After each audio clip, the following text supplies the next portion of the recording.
మనం మాట్లాడదాం. రాఘవేంద్ర గారు, 30 యాక్ట్ అమల్లో ఉన్నప్పటికీ కూడా ఈ సాహసం ఏంటి? ఎందుకు ఇలా జరుగుతుంది?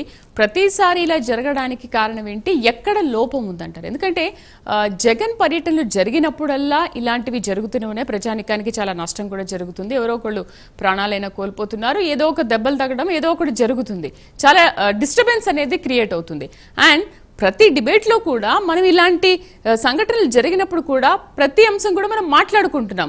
కూటమి ప్రభుత్వం ఎటువంటి చర్యలు తీసుకుంటుంది, ఇలాంటివి జరగకుండా ఉండాలంటే మీరు ఎటువంటి యాక్షన్ తీసుకుంటున్నారనే విషయాన్ని మనం పదే పదే డిబేట్లో ప్రస్తావిస్తున్నప్పటికీ కూడా మళ్ళీ ఇదే విషయాన్ని మనం ఎందుకు మాట్లాడుకోవాల్సి వస్తుంది? శ్రీదేవి గారు, మేము ఇప్పుడు అదే చెప్తా ఉన్నాం. ఆయన అడుగుతాడు, మీరు ఇంతమందిని సెక్యూరిటీ ఎందుకు ప్రొవైడ్ చేశారు, ఇంతమంది బందోబస్తు ఎందుకు పెట్టారు, మాకు జనాభా రాలేదని అంటున్నారు కదా అని చెప్పేసి. అంటే మేము ఇటువంటి అన్ని కూడా జరగకుండా చేయడం కోసమే మేము సెక్యూరిటీ అనేది పెంచుకోవడం జరిగింది. మా బాధ్యత అది. ఒక ప్రధాన ప్రతిపక్ష నాయకుడా లేకపోతే రాష్ట్రానికి ఒక మాజీ ముఖ్యమంత్రిగా ఉన్నటువంటి వ్యక్తి ఈ రోజు రాష్ట్రంలో పర్యటిస్తున్నప్పుడు రాష్ట్రంలో ఎక్కడ కూడా ఇబ్బంది జరగకుండా చూసుకోవాల్సిన బాధ్యత మా అందరి మీద ఉంది. కాబట్టే జనాలు వచ్చినా రాకపోయినా వాళ్ళకి సెక్యూరిటీ కల్పించాల్సిన బాధ్యత మాది. దానిలో కల్పిస్తా ఉన్నాం.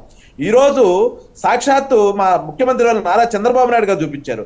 నెల్లూరులో బంగారుపాళ్యం ఎక్కడ వచ్చిందో నాకైతే అర్థం కాదు. సాక్షి ఛానల్లో పదే చూపిస్తా ఉన్నాడు. సాక్షి ఛానల్లో వచ్చిన జనాభాని ఆయన మాట్లాడాడు. ఇందాక జనాభా రాలేదన్నట్టు అనితా గారు మాట్లాడారని చెప్పేసి మాట్లాడుతున్నాడే. నాకు ఇప్పుడు ఆయన సమాధానం చెప్పాలి. నెల్లూరులో బంగారుపాళ్యం ఎక్కడ ఉంది?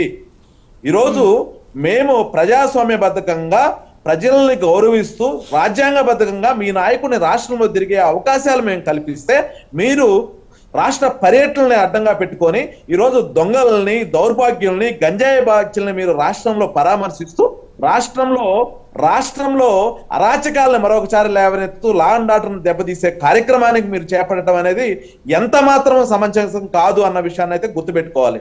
నిన్న ఇప్పుడే కృష్ణాంజలి గారు చెప్పారు. నేను ఒక పెద్ద శాంతాడంత లిస్టు చదివాడు.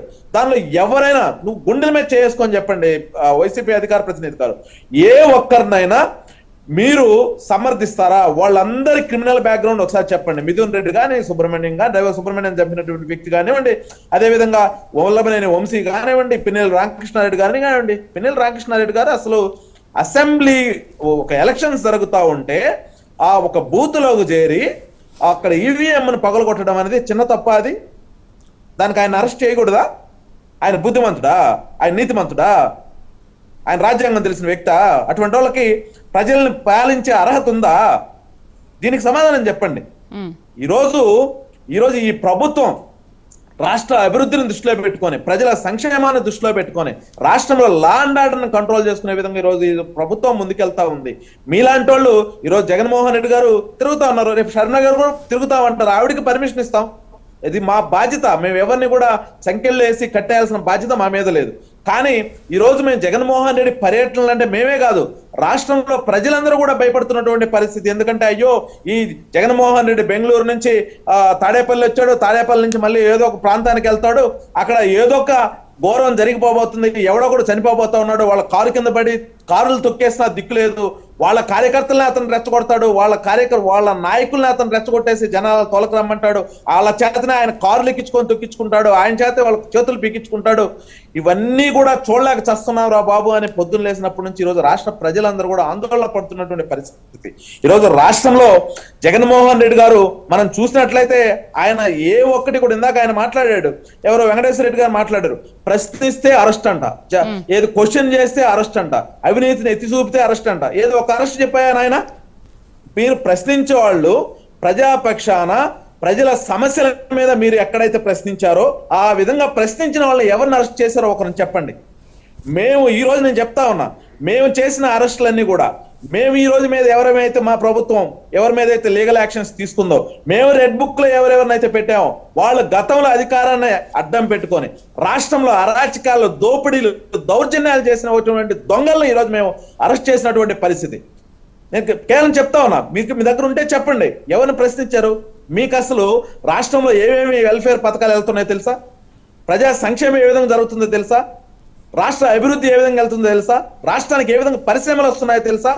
ఇవన్నీ మీకు తెలీదు.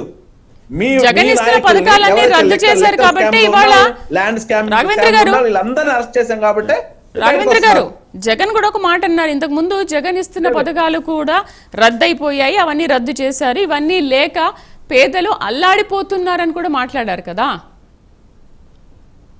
ఎక్కడ నేను అనేది అదే అండి, గతంలో వీళ్ళు కేవలం నవరత్నాలు అని చెప్పేసి రాష్ట్రంలో ఉన్న దాదాపు 140-150 పథకాలను సంకనాకిచ్చారు.